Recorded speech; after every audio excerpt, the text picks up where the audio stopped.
no idea what their net income is. They don't close the books. Doesn't look like I have a lot of that here.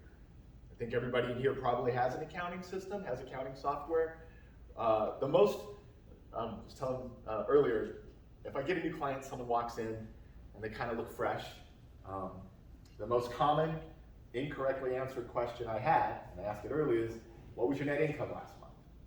And you get a lot of small business people, they go, it wasn't bad. I was like, okay, it's the 20th, and your book should be closed by when I first started, we tried to close it by the 15th. Now we're closing by the 5th, because we're getting bank information faster. And you don't know what your net income was. If you don't know what your income was for last month, you probably don't know what your income was for last year. And if you don't know what your income was for last year, you do not get to bitch about your taxes because you have no idea what it's going to be, right? So typically, we get a lot of people, and we're doing these presentations, and they're like that. I'm not seeing a lot of that here. So I guess, like me going, keep your personal and business finances separate. Nobody has that problem? Right, okay, cool. Use accounting software, okay? Do you guys, if you use your QuickBooks Online, yes? Can I ask you a question? As a matter of fact, ask a question any darn time. I'm going to be 68, and my young children tell me, Mom, you should be having an app on your phone where you can track expenses really, really quickly, not as formalized as bookkeeping, but as they occur. I go to Action Printing, I have something done. You can put it in there. Do you recommend any app that sort of, as you're going through your day and you're spending business expenses, that it helps you Track them? track them? No. I recommend a process. Use Joseph. Yeah. So way back when we used to do accounting with pencils and paper, tracking expenses like that was a big deal. And if you have, like, you're a company that has a bunch of different people with a credit card that you're trying to control, right? You get a company credit card. We tend to be able to track them after the transaction level. So how many people here QuickBooks Online? QuickBooks Online. You've got your bank feeds set up so they pull all your credit card activity, your bank activity automatically? Okay, so this is the thing about why we separate. If you separate the bank accounts, if you've got a business credit card and a business bank account, then you don't worry about it at the transaction occurring level. If you do your QuickBooks Online, what happens is you're feeding that credit card charge into the system and you're just categorizing it. So you know it occurred because it occurred on that credit card. And then if you've got recurring, people with QuickBooks Online, you use the rules. It's great because you can go into QuickBooks Online and go, every time I do a transaction with this vendor, hypothetically, every time you see my transaction with Best Media, you know that it's advertising and automatically code it and put it there. And QuickBooks Online basically puts me out of a job. It is what it is. Technology is. So in your case, like at the real small business where you see every one of those transactions, for your purposes, you want to get it recorded correctly, do it at the bookkeeping level instead of the receipt level. You do it at the receipt level when you're checking your people and trying to make sure they're not spending their money on stupid stuff. Okay. And you don't worry about it as much. And then it's a whole other monster, right? Tracking employee expenses that are business reimbursable, whole other monster. Any other questions? Questions are probably better. Anybody thinking there's a new tax code? Yeah. We thinking about it? Yeah. They're going to put in a bunch more auditors. Yeah. We thinking about it? Oh yeah. You think it's going to hurt you? Yeah. Why? Let me ease your pain right now. Lack of knowledge is the biggest reason. Them or us? Ours. Us. Okay. Yeah. Okay. We do about 1,200 individual tax returns, maybe 50 businesses. My practice is very much an individual practice. I'd like for it to be otherwise.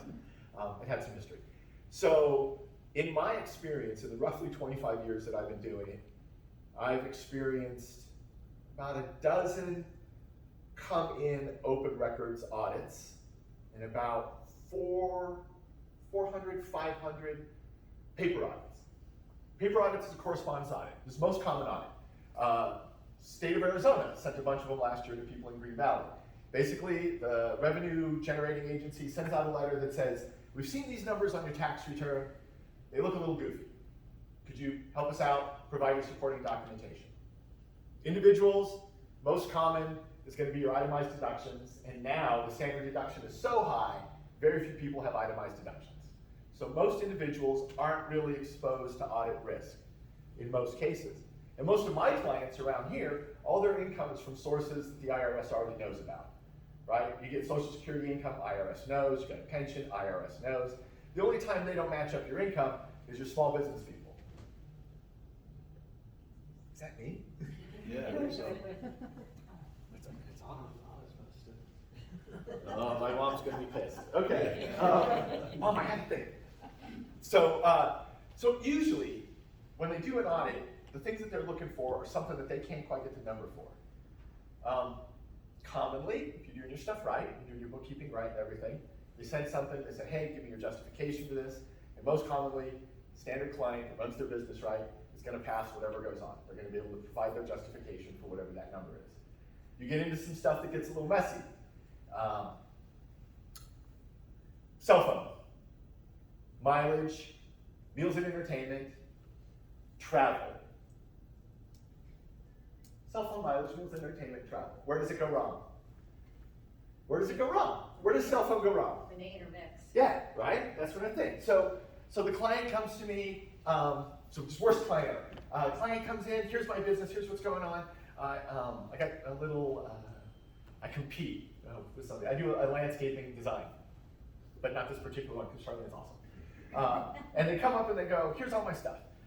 This is my cell phone bill. Well, you've got $3,600 in here for cell phone. Sorry, I'm a little nervous. You got $3,600 in here for cell phone. Is that what you pay monthly? That's the total fee? Yeah, that's what I pay for the whole month. How much of this is personal? How much of this is business? Well, it's all business. Okay, I get it. Now, if there was a time when that cell phone just got calls, if that was the only thing you could get, I could see you possibly justifying it's just business. But what the IRS would do is they would come back and they'd say, send me a copy of your statement. And they would go look at the statement and they'd see how many of those phone numbers were yours, right? Your wife, your kids, something like that, your home. And they go, this cannot be business and this percentage of the minutes. And they would go through, because someone would go, I use my cell phone 100% for business, and you don't. What's your car? Got the company car. Use it 100% for business. Do you have a child? Yeah, I do. Is your child 7? Child's 8. So you said you've got a car in the family and you never take your kid anywhere in it personally. All you do is business. Yeah, it's 100% business. Yeah, okay, we'll put that down. And they'll do all this, and you put it down, and then they get a letter. Okay, does that person deserve an audit? Yes. Yeah, that's what's gonna happen. That's what they're gonna tighten up on all that kind of stuff. Up until 2018, there was you could take your unreimbursed business expenses as an itemized deduction on your Schedule A. Does everybody remember this? Did you used to do this? Some people that used to be salespeople would do this, and you'd go to my CPA and say, here's my mileage and my stuff. And the IRS looked and said, everybody's lying. Everybody's lying. They've got business meals on here. They're not business meals. They've got business miles. It's not business miles. They've got business travel. It's not business travel. The doctor goes to the thing in Hawaii, and he takes his wife and his 3 kids, and he writes the whole thing off. So the IRS said, forget it. We're just taking it away. We're just taking it away. And they did. And now people are like, how do I get that expense back? And they're coming to me going, I used to get a deduction for this. It's just not allowed, and you don't want to risk it. You get people that come up and they want to do that, and typically I tell them, I say, okay, if you get a letter for this, you know what the truth is, right? I mean, you're telling me with the number, and I'm going to put the number. You get a letter for this, and they disallow it, your exposure is about this much, hypothetically. Pretty much everybody here probably, but I'm going to say you're in roughly 20% bracket. So you tell me that you're going to write off 10,000 miles of auto, and the actual number is probably closer to 5. So I got 5,000 miles of auto, call it 50 cents each, $2,500 in expense, $2,500 in expense, 20% tax rate, $500. If the IRS sends you a letter about this, you're going to tell them, you're right, I screwed up, how much do I owe you? And it's going to be about $500. Are you cool with that? The client typically says, what's the chance they're going to catch me? And I go, pretty darn low. Last year, the IRS audited 1 out of every 10,000 individual tax returns, right? Sir? Normally, how far back do they go when they send you these letters? Typically, it's quick, because it's not a person. You know, all that stuff goes on. 90% of what happens, 95% of what drives an audit is something that happens in the computer. They get your tax return and there's some number in there that they go, you gotta be kidding me. And the system just kind of looks like, when I produce the return, I can hand you a thing that says, in your business type, payroll is typically 32% of the income. Yours, it's suddenly 65%. Are you sure this is right? And the IRS sees those differences from the national averages, and that's what kind of raises the flag. So they kind of look at that kind of stuff. Yes? Do they typically audit people that don't use a CPA? Oh, there's nothing to do with it. It doesn't? Has nothing to do with it at all. So even if you use a professional, it doesn't make any difference? Yeah, it's nothing to do with it. I wish. I would love to tell you, because you've got me. The difference isn't, yeah, I would love to tell you that. Yes, you guessed it. No, it's really no different. The difference is, like when I tell my clients, I go, oh, you could get pulled. That's what happens. You don't worry about it because you tell the truth, right? All this is honest. And my client goes, yeah, all that's honest. And here it is. So you do a tax returns for like aggressive business people in their 30s. That's a deduction, that's a deduction. Safeway? Yeah, office supplies. And it could be paper towels. And they're just like, yeah, pushing you to the edge. You know, this is where you're at. And it's like, hey, you know, there's a chance. God, try it. Okay. Got the people here. They're like, here's every single form I got. Here's a copy of every receipt. Here's where you know, when you go to Safeway and it says that thing, it says, do you want to donate 1, 5, 10, 15, 20, right? And they go, $2, and they hand me that receipt, and they've got it, right, in their pile, and they've got a listing, a yellow sheet of paper that says, January 12th, $9.87 for prescription, and it's super detailed, and that person comes to me and goes, I'm so afraid of getting audited. I'm like, why? Let them, have them call. I want to show up with this and be like, look at what my person did. The other people, they don't care at all. If your stuff is basically tight, basically together, we understand that people make mistakes. There was this guy, a long time ago, had a court case, the Cohen rule. And Cohen basically, he did his mileage for 1 month and he said, I'm gonna multiply that by 12 and use it for my mileage. Because I can't track my mileage, it's a pain in the butt. So IRS went back and said, it's not allowed, you have to literally track the mileage down to the mile. And went to court, and Cohen won. Because the court said, that's dumb. So because of the Cohen rule, for all of us to kind of do that thing, you can estimate. So this gives us a little bit of slack on the audit, right? Because like your electric bill, or what you have for your bills, your phone bill or whatever, you're gonna put your phone bill in. When you get to me and go, hey, 100% business use, I go 100%, you go, call it 80. I said, okay, 80, we'll put 80%. That's, you know, and if it's wrong, right, 60. The IRS is not gonna hit you hard on something like that. The mileage thing, you don't wanna track it every month, you do one good month. It's a lot different than it used to be. It used to be, if you screwed up your mileage, how did the IRS double check? Right? Like, it's hard for them. Now, where were you when? Who did you have a business meeting with? Can they prove they were there at the time? Right? This goes with you everywhere you go. So they're tracking your mileage if they want to. They don't, but they could, right? So we get a little more careful about things like mileage. You have a home office, internet in the home office, 100% business. Could you possibly have a home where the internet right now is 100% business? No. Your toaster is talking to them, right? I mean, everything in there is 100% business.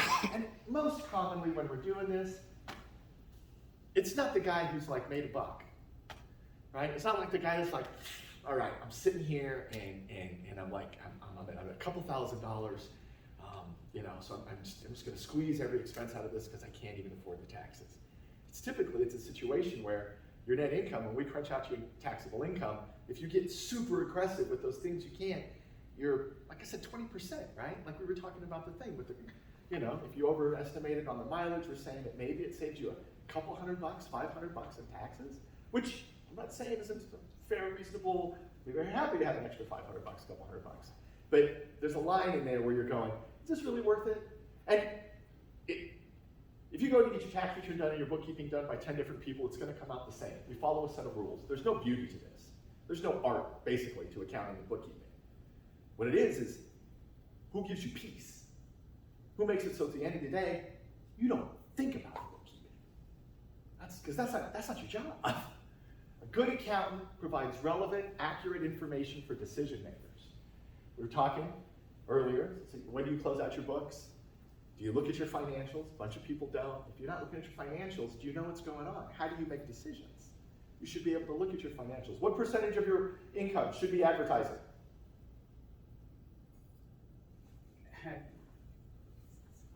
The Small Business Association says about 12%. About 12%. Do you know right now if you're running about 12% for advertising? If you don't, that's because your bookkeeping isn't tight enough for you to be able to do that, so you're not able to make that decision. Yes, sir?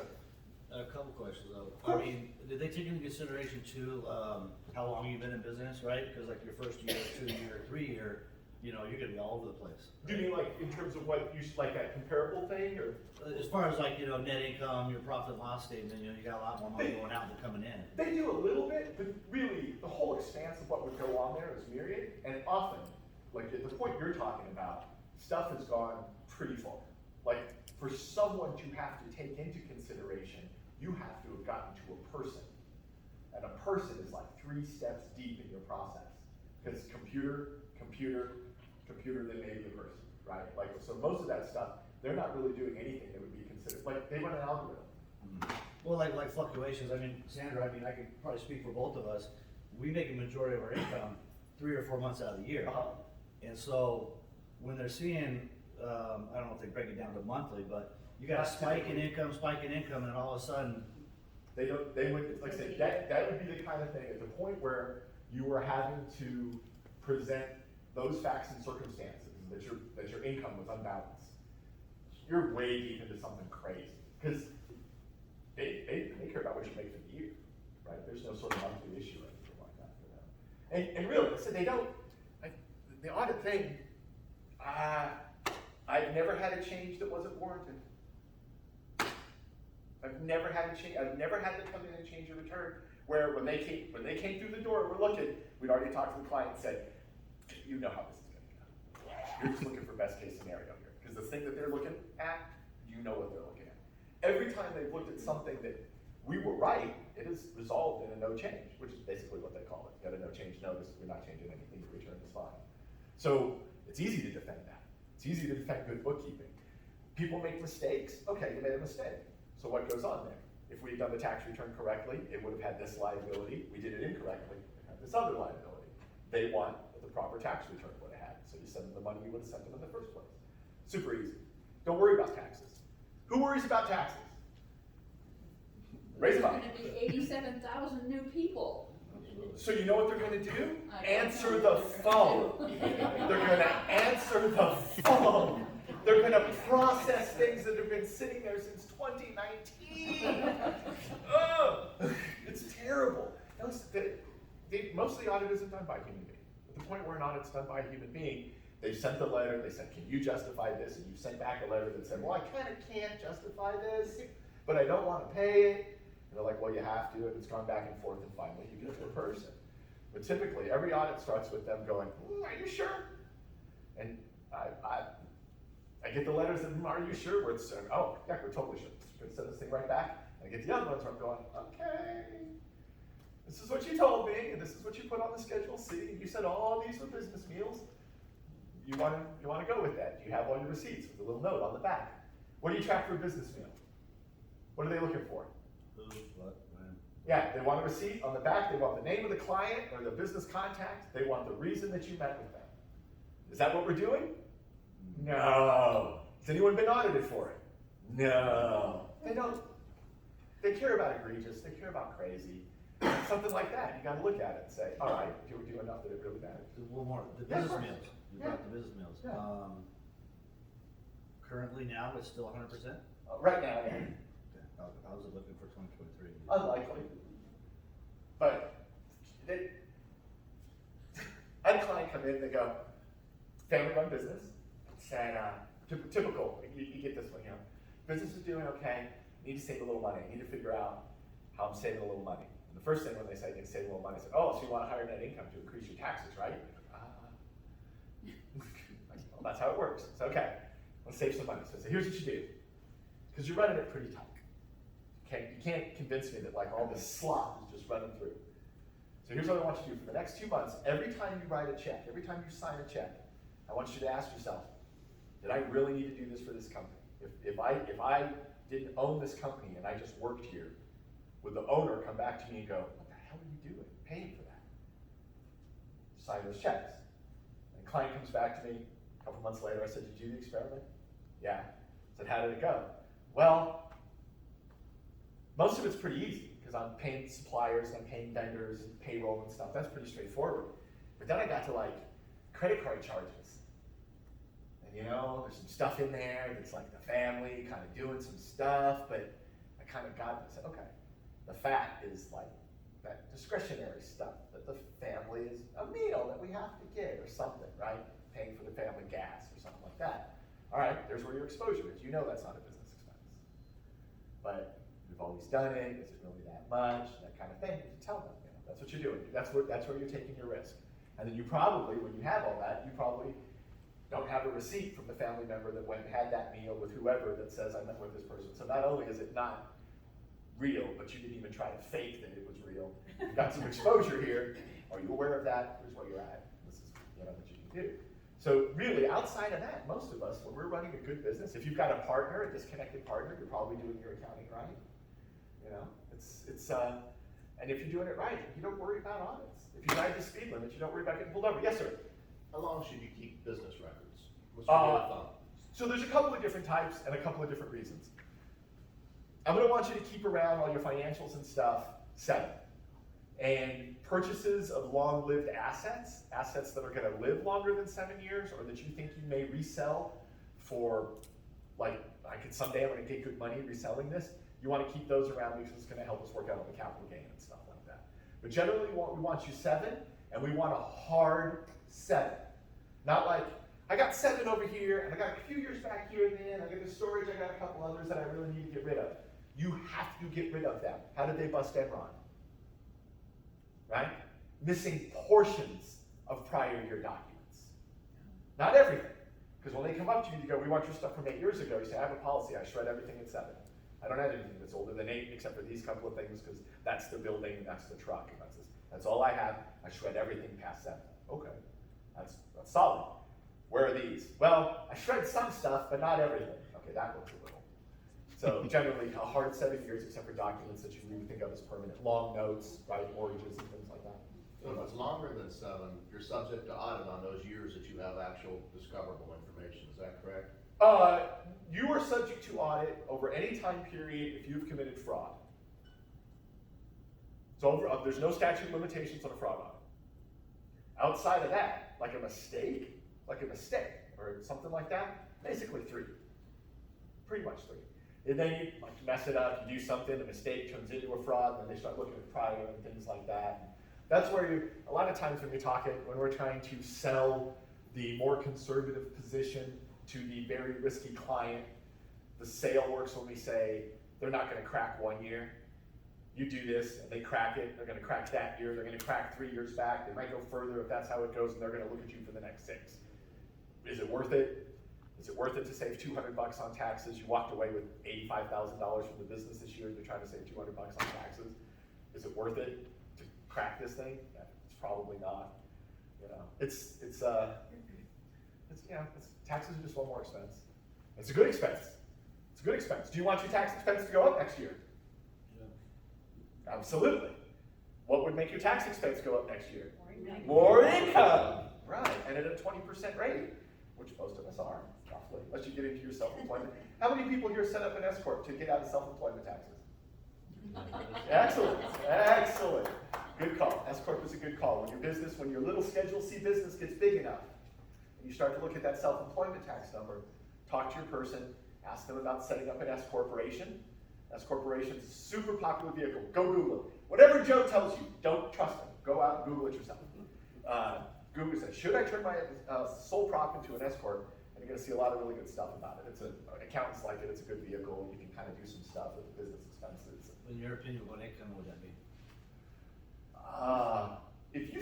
There's a little consistency question. Typically, Yeah, there's a little consistency question. Say, you start off, you made a couple of bucks. I'm reporting. So let's just say that you don't have it. You report it on your Schedule C, and it's $50,000. So on top of just the normal 20% tax we're talking about, because your bracket, you're paying roughly 16% for self-employment tax on it. So you could go right at the beginning and say, okay, I'm just gonna avoid that 16% and just be an S Corp right from the start. It's at the point where that 16% is a hassle.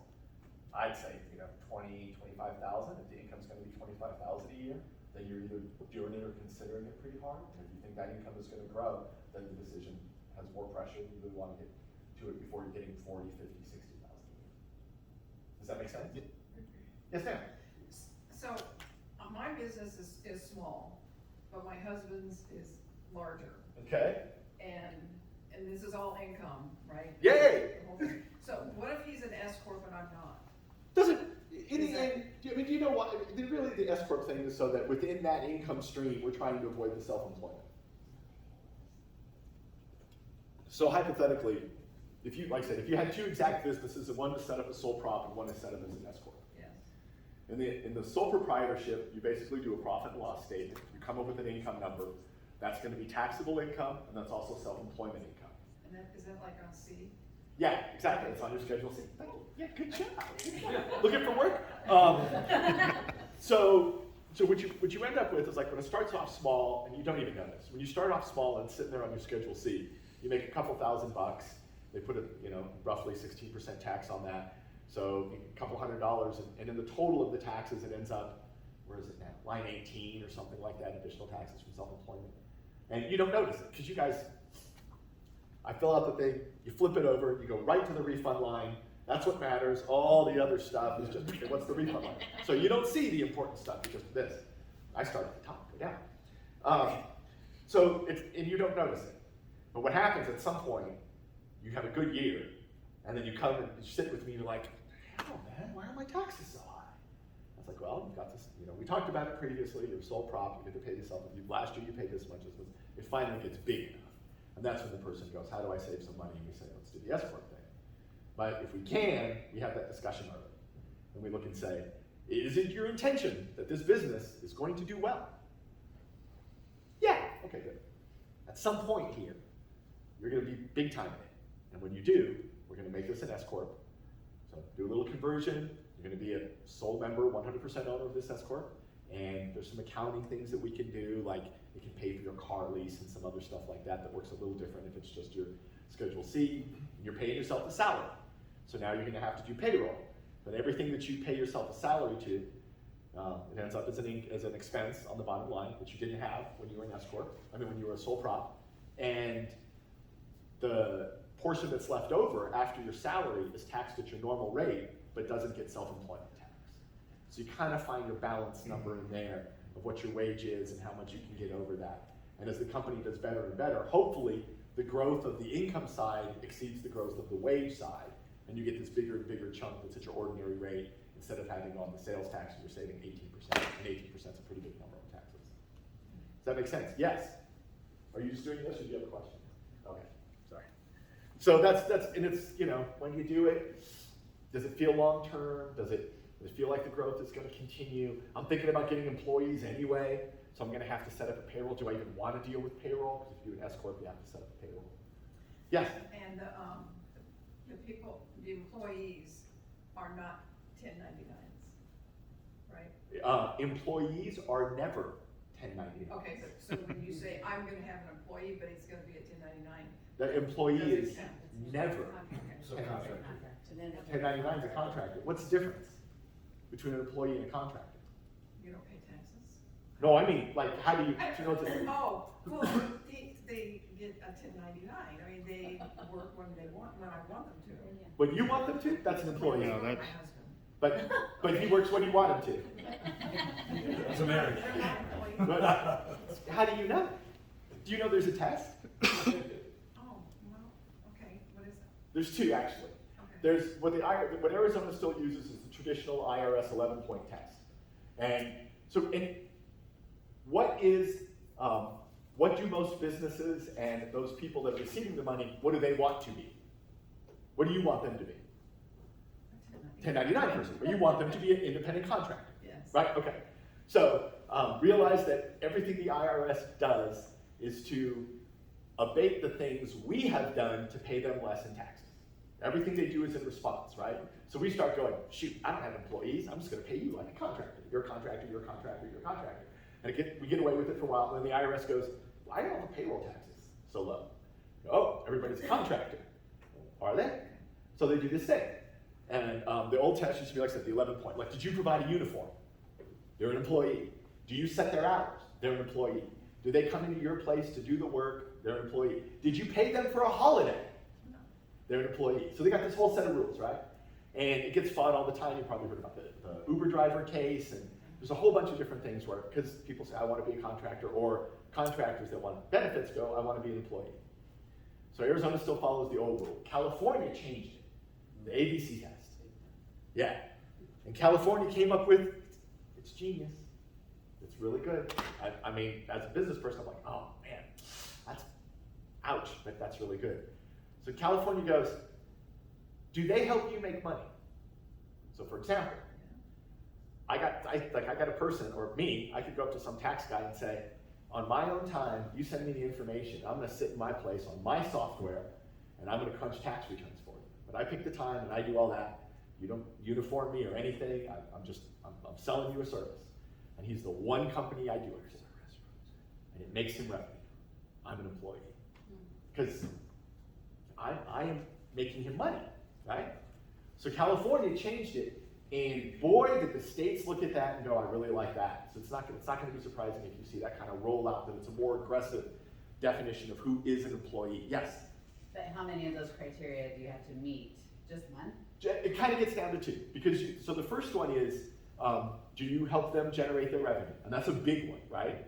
Well, because it's pretty easy. I got my office, IT guy comes over and fixes my computer. He's Right. fixing my computer. Right. He's not producing a tax return. Of course, you're not making money until your computer's fixed, but Right, yeah. but that's right. Like that guy's clearly a contractor. Somebody comes over on a regular schedule to help me do my administrative filing stuff. That person's an employee. Mhm. And the states and stuff, they're more aggressive. They want them to be an employee because they want to collect the payroll taxes, right? So you really, like if you're, it's a really serious, hard line to draw because it's a really easy one for them to crack. But if you have somebody coming on a regular basis, that helps you make money, but they have their own business, that's different, right? How many customers do they have? How many people do they work for? Yeah, how many different companies do they provide this service to? Lots. Easy business. Okay. Easy business, right? Because I'm not an employee of 18 different companies. Well, and I think. But what happens is this person does two. Right.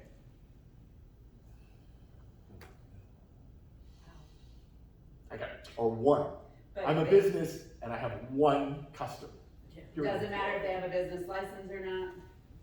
Too easy to just go and get one, right? Say, okay, look at it. So the employees mess it up, right? Like they get a check and they don't get paid for Christmas. And the contractor goes, wait a minute, you didn't pay me for Christmas holiday. They're like, yeah, you're not an employee, you're a contractor. And then everybody gets all mad and stuff happens because of that. It's stupid. It's a real serious thing. The employee contractor thing is probably as crazy right now as the sales tax thing, the over the state line sales tax thing. Do you guys know about that? Yes. Selling outside of your state, sales tax issue, Quill and Wayfair? It is, it's a pain in the butt. Years ago, there was an office supply company called Quill. Quill won their court case. I think it was North Dakota. Quill versus North Dakota. Is it Wayfair, North Dakota, Quill, Wyoming? Okay. So there was some state that said, we should be collecting sales tax from you. And they said, we ship stuff to your state, that's it. We're not there. They have our catalogs and nothing else. And they went to the Supreme Court and went to the tax court, and by the definition of it, the court said, yeah, you don't get to charge sales tax on this. They're not a business operating within your jurisdiction, and based on the rules, you don't get to charge sales tax. So Quill was the driver for years. And then Wayfair, furniture company, they went after Wayfair. And they said, Wayfair said, we have no presence in the state. And they said, you've done over 15,000 transactions in our state. You have a presence in our state. And they took it to court, and the court went, oh gosh, I guess they do, don't they? So, Kansas, that's what it is. So Kansas went and said, so if you do more than X amount of transactions or generate more than X dollars in revenue, 250 transactions, $50,000 in revenue, then you essentially, effectively have a presence in the state and you are obliged to pay sales tax monthly. And every other state went, we're doing this. Because it's money, right? It's revenue. So the sales tax rules got on the interstate stuff got really goofy when Wayfair was resolved. And right now, you're gonna find that TPT agents, revenue agents, are being real aggressive because there's this rule transition and people aren't being real great about the shit. Etsy people, right? Small business people that are making wood-burning coasters in their garage are in violation of the TPT rules or something like that, and it's stupid. Is that 250 transactions actually the law? It's a little In di- every state? It's a little different from state to state, but it's in that kind of range. I think Kansas did 250. I think North Dakota did 300. I think California said 5. Well, I have a company that charges me tax when I ship to El Paso, and I Okay. probably shipped to El Paso 6 times, Okay. and they're charging me tax. They're saying that they are saying you need to collect, you need to charge and collect, remit sales tax. Right, Okay. but if that doesn't follow the 250 rule, There might be a different, like you say, it's not, once Wayfair happened, it shook up everything, because Quill had dominated. So now that Wayfair has happened, the various organizations are kind of figuring out how to exist in the Wayfair environment. New Mexico might have had something different earlier. California had something a little different from Quill earlier. But when in doubt, collect and pay, because it doesn't change your revenue, right? It just kind of makes the invoice number higher for the end client. it does, but it makes it a little odd on my end, because I don't wanna charge sales tax to them, because then I have to pay sales tax if I charge it in Arizona. But they're charging me sales tax for Texas. Right. So it's a completely different line item. Yeah. It makes accounting a pain in the butt. Yes, it does. Yeah. Yeah. It's the decision to sell in another state. I regularly, the accountant finds out about it too late, right? Like you see the first invoice. The first invoice rolls through, sales gets it together, they do the thing, they book the order, never hits the accounting system, rolls all the way through until you've got the receivable. You're sitting there looking at the invoice and you went, oh shit, we just did a sale in Texas, and we are not licensed in Texas. Right. What are the rules on Texas? And it turns out you just violated the law. You gotta get all this stuff scrambled to make sure that you're in compliance and all this, and the people don't even know what the sales tax rule is, you don't have a sales tax number, and it all gets really goofy. We do a lot of business with a company in Florida, and we actually got License. a license in Florida so Uh-huh. that we didn't have to deal with the sales tax thing, which is wonderful, except you still have, you got to file paperwork. Uh-huh. And if you did that with all 50 states, all your person would be doing is filing paperwork in every state for sales tax, which is not worth it. Why would you be in all 50 states? Because if we shipped it, if we do business in all 50 states, Right. so we would have to have a tax So- number in all the states. Well, yes, but I think, I get the way that you're looking at it, but I approach it from a different side. Like, to me, there's a strategy to going into those states, right? And well before we went into the state, we would have an idea of what our compliance requirements were gonna be to go in. So, in the big meeting where you go, we're busting out of Arizona, we think we can get orders in another state, where are we going? Your accounting department says, all right, where are we getting it from? You're going, okay, we need to check Florida, Texas, Illinois, California, Nevada, and New Mexico, because we're expanding there first. So, okay, let me spend a couple of days, I'm gonna go confirm the compliance and all those, and make sure that we're set for that. What's the next step? And then sales goes, we're gonna go get this, this, and this. Okay, and we'll work our way. And maybe you look at a state and go, we don't sell in Idaho. It's too crazy. You go, okay, fine, so we don't sell in Idaho. Maybe at some point someone comes up to you and says, I got the Idaho contract and it's worth $1 million. All right, we're gonna start selling in Idaho. But it goes way back to that core thing we were talking about the information thing, right? You're gonna make a decision. You're gonna make a decision. Find out. What happens too often is, there is no accounting decision that happens fast, except for death. Everything else has a process before it. You get to see something coming, you decide you're gonna go with a new vendor, buy something, sell something, put more money into advertising or whatever. A lot of times, people that are very capable at things do not get all the resources that they should when they make that decision. You should, that's when we go to our accounting department and say, we're talking to this guy in Maine, and we're looking at a contract that's $50,000 a year to provide this and this. Where are we at? And then someone goes and checks it out real quick. And then once you do that, monthly compliance it's automated now, You're running a report, saying, okay, here's what we do for sales tax for Maine. But you would never do it to make a buck in Maine, right? You do it to make a buck with a bunch of zeros behind it. And I think at that point, you're not, the compliance thing becomes like any other. Yeah, I think the hard part is not knowing whether it's worth the time to do it Right, in the beginning, so. right, but and again, very valid, but Yeah. so I would say, like if we were sitting at the beginning, right? Like you're at the table thinking of the name of the company, or you've got that, you're thinking of the product, and early you say, the market's bigger than Arizona, we're gonna sell it online, I think the website's gonna drive it, if the website's driving it, what do we do? Say, okay, for right now, we're gonna set up the closest 5 states, so let's do Arizona, California, Nevada, Utah, New Mexico, Texas, right, something like that, Colorado, and let's make sure that we've got all the close stuff covered, and if anything else comes in, have sales tell us right away. We're gonna do a little groundwork, which will probably tell you right off the top some of the basics of the sales tax, and then if you actually get a big contract that's outside, like the little band we're talking about, we'll go ahead and take a look at that. But I mean, it's a legal thing. It's laws in 50 states, right? So really, you don't do it to sell one. It makes more sense that. But if you're in that kind of growth place, I think it's a good thing to talk to someone about it. There's a lot of, you go online, there's 1,000 companies that are willing to take your money to help you with your sales tax. Yeah. Some of them are really good.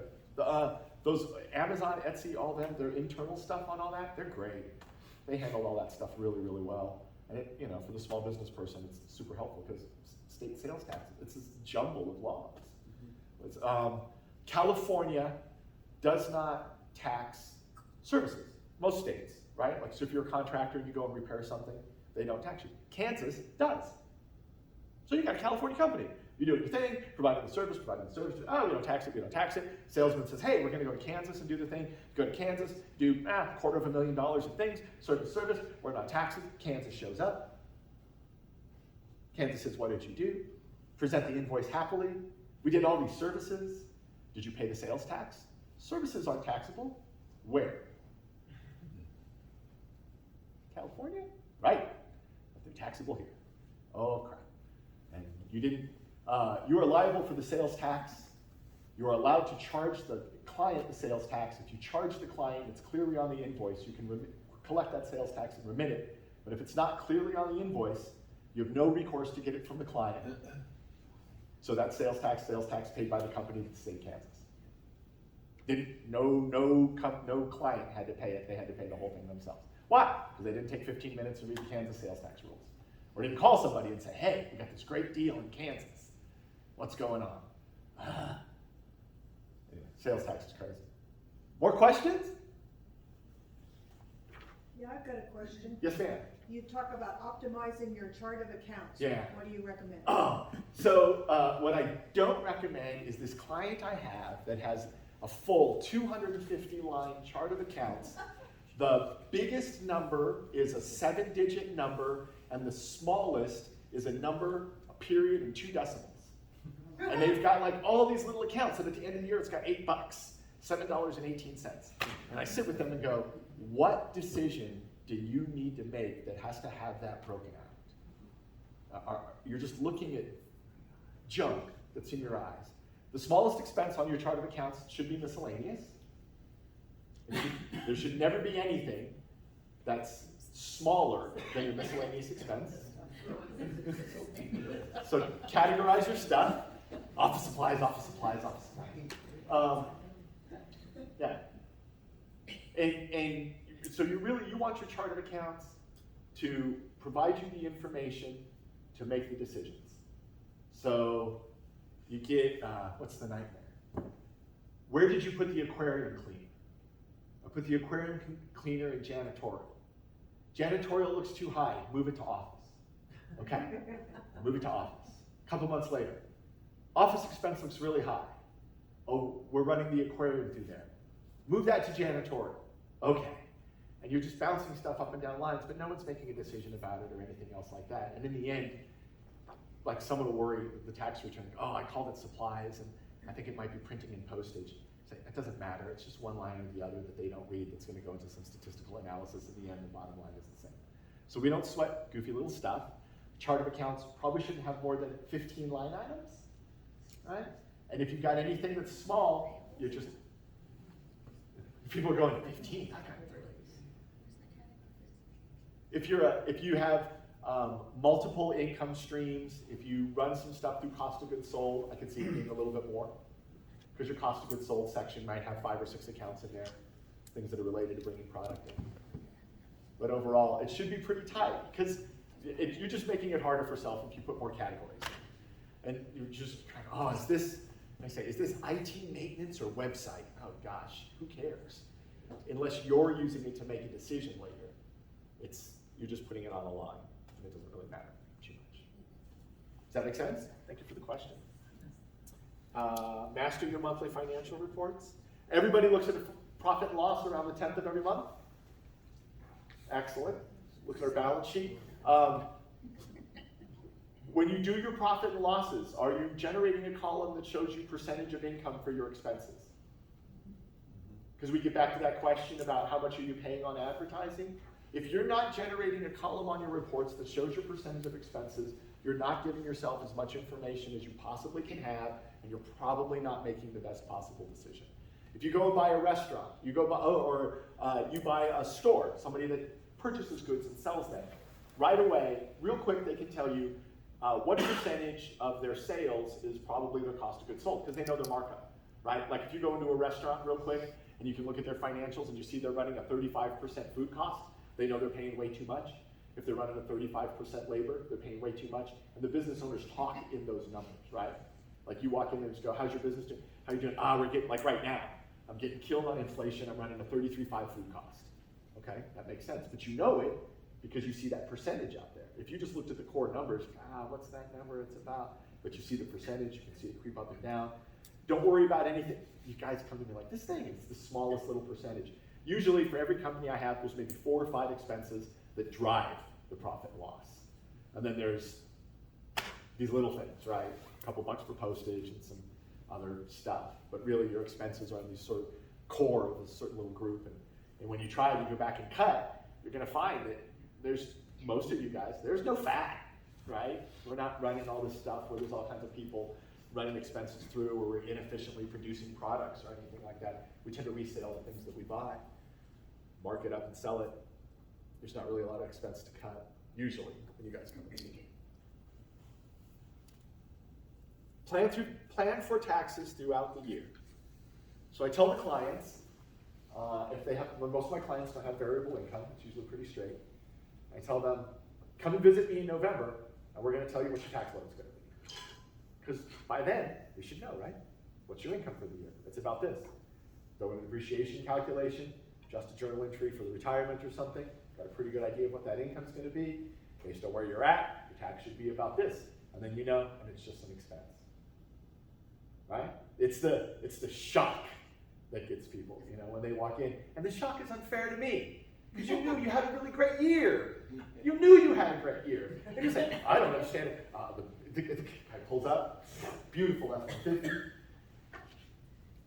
I think you had a great year. How? I was still gonna say, there's no money in the bank. Look at the parking lot. Okay. You weren't aware of, oh, well, yeah, okay. So generally, right, like we have to say everything is gloom and doom, but the reality that sits around it is the bank account is bigger, stuff like that. That's the proof, really, of what happens there. What else? What else you got? Yes? So with a home office, you've got a blending of, like you said, the kids and the husband and the, are you really using the computer only for business? And you're looking up your recipes for dinner tonight. How do you allocate, I understand cell phone, you can literally look at phone numbers and all of that sort of business. So how do you figure out things like your internet expense, your computer expense, your home office expense for supplies? Sure. I bought 15 Post-it notes and I used, I think 12 for the business Sure. and 4 for the kitchen. Right. So right. how do you do that? Is there a formula, or is there kind of, you estimate how much time? All right, so first off, home office, big flag, right? Of course. And why? Well, because it's home. No. No? Why is anything a flag? Because people use it and lie. Well, yeah, Okay. that's what I mean, yeah. So people use it and lie. What would be the lie that you would do on home office? You would say that it's bigger than it actually is. It's not you would say it's exclusive when it's not, right? The kids use the computer. Yeah. Yeah, or I use it to chat with my friends. Or just, every yeah, now and then. exactly. Okay. So we go back to that thing where I was telling you about what can you prove and what can't you, and if they tell you no, what will you do? So typically, when we put a home office together for my clients, it's ending up being, say maybe at the end, when we get the percentages and stuff, it's $1,000 of expense that's sitting there on Schedule C. So if they happen to disallow that entire home office at 20%, we're saying that client's got exposure of a couple $100. Now that's them being really aggressive. So they go, all right, no, I'm gonna basically go, I'm really gonna go chart it out. The home office portion is actually this big. There isn't a bed in there. There isn't a home gym. There's another computer in the house that the kids can use. So my ability to argue exclusive use is improved. It's really easy for them to go in, not find another computer in the house, so the kids are probably using that one, or they go into the home office and it's got a bed or a piece of exercise equipment. If it's got a bed or a piece of exercise equipment, it's not exclusively an office, right, on that kind of thing. So take those out and say, all right, it passes. I've got this office, I'm a small business person, I've got some filing cabinets in there with my stuff, I've got my desk, that's really it. My kids don't use that computer. All right, we're golden here, because this satisfies, right? If they come in and they take a look, this is a true home office. I'm gonna go back and I'm gonna present my different expenses. And the stuff that's pretty easy, the utilities and all that, basically percentage of the office, that's just the easiest way they can do it. You get into internet, and we go, all right, start with the base number, this is what we paid. Home office it down, say it would be about this much, and then take half of that. And really, what do you? At that point, you might as well just not bother. No, sorry, no. Really? Can you put the number together? Can I put it on paper? Does I charge you more on the tax return? If it's gonna take, I'm this big. hey, yeah, if it's gonna take you 30 minutes to put together the information for us to do it, and you think that 30 minutes is only gonna save you $15, it's not worth it. Right. If it's gonna take you 30 minutes to put the information to do it, and it's gonna save you $200, that's a $400 an hour job. Ooh. Yeah. So you get into this, and then we get into code. We get into code where you're going, all right, my phone bill's about a couple $100 a month. I got 4 lines, 3 kids are in this with me. So I'm about $50. Business part of that, half, 25 a month. Just do that. Okay, easy to defend. Stand in front of the agent and go, this is what we did. We took this went to that, and we used that. And the agent's gonna go, fine, that's great. You're not being crazy with it. So you get a little bit in there, lean conservative. But if you outflow it, and this is a legal deduction, we take it. So I'd be coming to you saying, you give me the HOA fee, whatever you pay. What do they go wrong? Pool. No. But landscaping does. Because if you rented that thing out there, if you rented my office, a portion of what you're outflowing is the CAM, is the cleaning and maintenance of the general area. So really, that's what they're saying. They're basically going, yeah. So they're going, all right, you could go out and rent an office. What would be all the expenses associated with you renting that office? The internet, the utilities, the rent, the cleaning and maintenance of the common area, the janitorial and all that. All right, so you're just going, I put that office in my home. So the same rules apply all around it. As long as, like I said, it's exclusive. It's even better if the clients see you at your home. Because then if they see you at your home, you're going, I have to, the landscaping is part of the presentation of the clients coming in. But they typically allow all that stuff that's super, everywhere. Now, can you imagine, like we have a ranch, and my landscaping is $1,400 a month. I would say you're probably being too aggressive, really, but really when we do that, we make an honest allocation of what we think would apply, really the business expenses and what we're doing there, it's a solid position. I'll fight that every day. I've never lost on a home office that was well done. I've lost on home office that was, Yeah. you realize that they are, dude.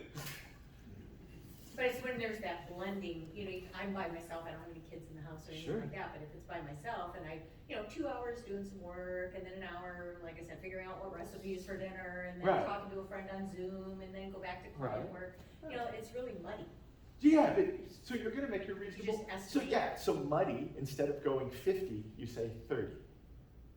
Right? Because then you're saying, because really what you're looking at is, do your thing, say, if they disallowed that, what would I have to out of pocket?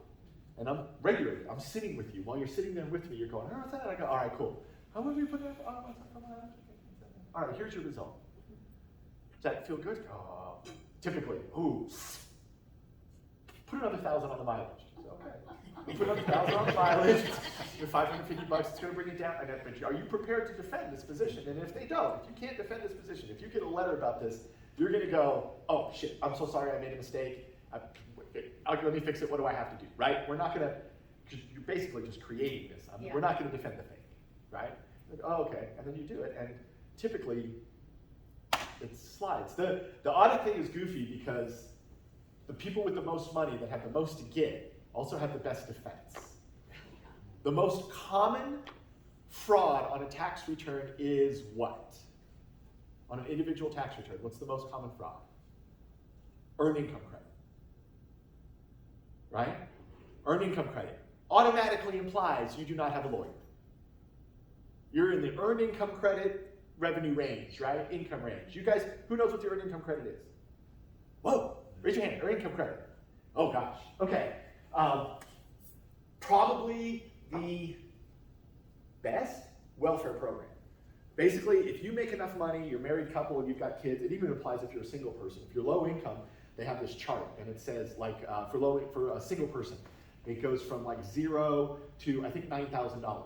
And as you approach the middle, as you get to 4,500, you get this credit. It gets a little bigger, and then as you start making more money, it gets smaller and smaller. The formula always works out that it's better to get money. There's never a point where if you were sitting there going, I could go make another $4,000 working, or I could get the credit, the $4,000 is always going to be better. The work money is always better. But for a lot of people, married couples, it is their tax return. Because it can get up to like $5,000. So you're a married couple, 2 kids, making $100,000 or less, has no tax liability after credits. Is you guys aware of that? Married couple in the United States, 2 kids, $100,000 of W-2 income or less, roughly, no tax liability after the credits and everything gets applied and all that. So drop that number down, that couple's at $50,000, they're getting all this child tax credit and they're getting this earned income credit, and they can have like no withholding, get a check $5,000, $6,000, right? The incentive on this is huge. So they go to the preparer and they say, you know, here's me, I got the 2 kids and this is how much money I made. And the preparer goes, oh, don't you have a small business on the side, like hairdressing? I'm like, I don't think so. Yeah. Because if you had a small business on the side doing hairdressing and you made $3,000 more, it's going to cost you $300 in taxes, but you're going to get $4,000 from the earned income credit. Okay, I'll do that. Now, because I gave you that, I charge you a little bit more for the tax return. This is the most common.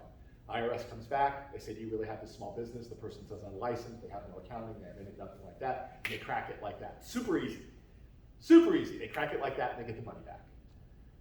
That's an easy one, and that's the most common one. So that's what they're going to chase. So when they go out there and they say they're going to audit all these people, they're going to hit all these middle income and low income Americans, they are, because it is far easier to convince a middle income or low income American to cheat on their tax return. Which is bullshit. Someone like me does it, right? Just come on, man. Don't do that. Because then they audit all these people and stuff. So the earned income credit's what they're going to go after. And then they're going to go after all that. They're going to look at small businesses and the stuff that people push around kind of funky, phones and other stuff like that. We don't worry about audit. We do good bookkeeping. We do good work, right? And if the only thing is like if there's an exposure spot, know where it is. If you're ready to pay it, what you got? As a client of yours, and they do get audited, you step in for them, right? Yeah. Well, there's a couple of ways, right? Typically, like I said, it's a paper audit. So typically we're going to get a letter, and the letter's going to say there's something on the return that's a little goofy. And typically, if I don't have to do any research or anything like that, I write the response letter and we deal with it. And typically, 95% of the time it resolves. Last couple of years have been tough because of where they're at. We send a letter, it doesn't get touched. We can't call them like we used to, so that makes it hard. We got the Arizona Department of Revenue audited about 160 years of tax returns. A lot of them were our clients, and we dealt with, I think, 140 of them at no charge.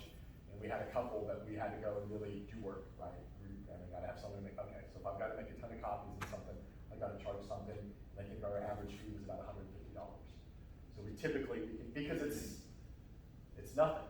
It's nothing. I mean, you guys don't mind.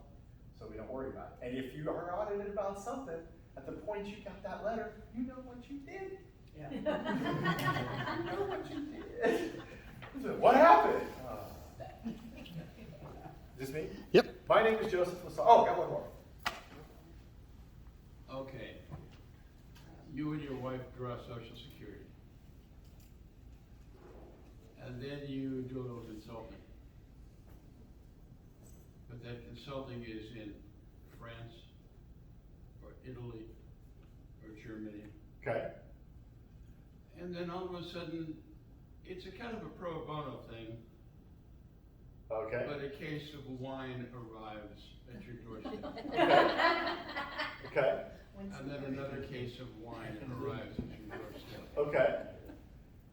First of all, what's your address? Where's the party? Which wine do you prefer? I like Italian. I'll do Italian. I prefer free. It's my favorite. Doctor, I was wandering around, was it a Gasa guy wandering around Total Wine, and he looked confused. I said, is there some way I can help you? And he said, yeah, I'm looking for something, I can't find it.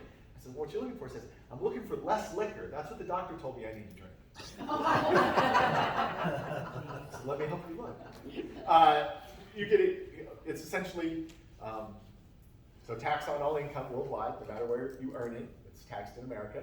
So if that was being treated as compensation, and there was no records. Okay, there's two different things we're talking about here. De facto and de rigueur.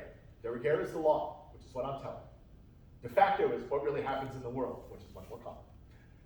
In our very common case here, you're drinking that wine and nobody notices, right? It's never gonna come up, anything like that. They're not sending anything over, that's fine. But it is essentially, at its core, at the rule of law, it is compensation and the income would be the value of the wine. But if you came to me with that story and said, am I putting this on my Schedule C? I am telling you that it's highly unlikely, and if there's an audit that comes up, this is what your exposure is, are you ready to pay the tax on the income from your 2 cases of wine? Just throw away the bottles. Yeah, that's a good call. There is no evidence, I shredded it. My name is Joseph Lessard, I'm handing out some flyers. The important thing is the communication. Too often you guys get a person like me and you just feel like you can't call me or something. Typically, most of the stuff you're gonna call me about, I've seen it, been doing it for a while, I can answer it in 15 minutes or less. If I have to do some research, then maybe we would talk about do we charge or something like that. But most commonly, when you call me up with something that's research, I go, oh, cool, I've never seen that one before. And I go and I dig it out because it's interesting. So I rarely have to do anything on charge you guys for research or anything. And like I said, the big deal, accounting isn't your trick. You do what you do well. I do what I do well. The goal is to do it so that you don't even think about it. Your accounting is supposed to be a thing where you look at the reports afterwards and you make decisions knowing that you're making them from a great place. You know what's going on when it goes forward, that you start to think about the future, right? And it's far easier to plan for next year when you call me up and go, here's my trends, where am I going, what's this doing? And we sit and we have a 45-minute conversation and you make decisions and make the business go. That's what works, right? I hope next year that your tax liability is twice what it was last year. Ooh, he's evil. Thank you very much, everybody.